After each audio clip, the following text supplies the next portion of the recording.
It was very interesting. I went to the International Symposium on Functional Medicine this year that was taking place in California. And a guy called Dr. Cheney, who some people would have heard of, who's been in this treating ME for 25 years, was around one of the leading clinicians treating this. And he had a very interesting story that he shared with the group, where he said he had a patient, a very wealthy patient, who was very frustrated with all of these problems in the ME world, and said, okay, how can I get all you guys together, all you researchers, you specialists, all the people out there saying these different things? How can we get some kind of model together which is integrated? So Dr. Cheney apparently said, well, here are all the leading experts in each of those areas, and give them a first class plane ticket, fly them all into somewhere for a week together, chuck them in a room and see what they come up with. So that is what happened. They got the experts from around the world, including Dr. Cheney was there, people like Dr. Rich van Konenberg and so on.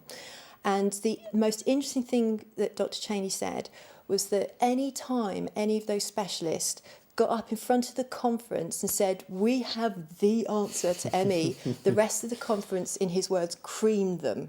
So it's all these experts, there's a degree of megalomania that I think is bred of isolation, because there's a lot of researchers and practitioners out there that are seeing their groups, and they're seeing lots of ME patients, and maybe have got one part of that partial truth and are getting really amazing results sometimes, but then not realising that they've got quite a super select group that they're treating very well, but then other clinics using completely different treatments and might be getting the same level of results. So it was great to hear that it is happening, that experts are stopping just saying that they're the be all and end all, and actually talking to each other and actually realising, this is multifactorial, that it can be more than one area, and that's why there will be more work over time on developing subgroups. So we'll be able to sort of define, okay, that's what we're working on in the clinic now. Subgroups where we can say, okay, that person looks like they're high risk on, say, microbe and adrenal, so we'll treat those.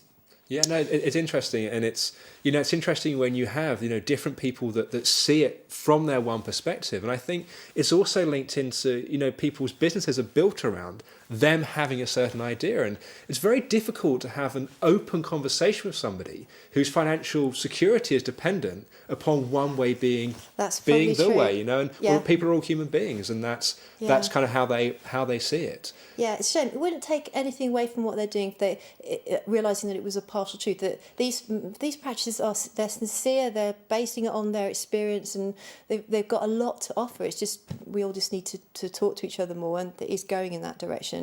So the more of an integrated approach that we can get, the better. I think some of these practitioners may be thinking they're getting better results than perhaps they are, and it reminds me of an article that was in the CAM magazine about Candida. And just to clarify, when you say CAM, you mean complementary and alternative medicine, just for those magazine, that are watching, and there was an article in there about certain results using treating Candida with ME patients. And just to clarify, Candida for those that are watching, it's a yeast overgrowth that having excess yeast in the body that often is in the digestive area and can become systematic, and it's can be a very important part in a subgroup of ME patients, that there is that overgrowth and it needs treating.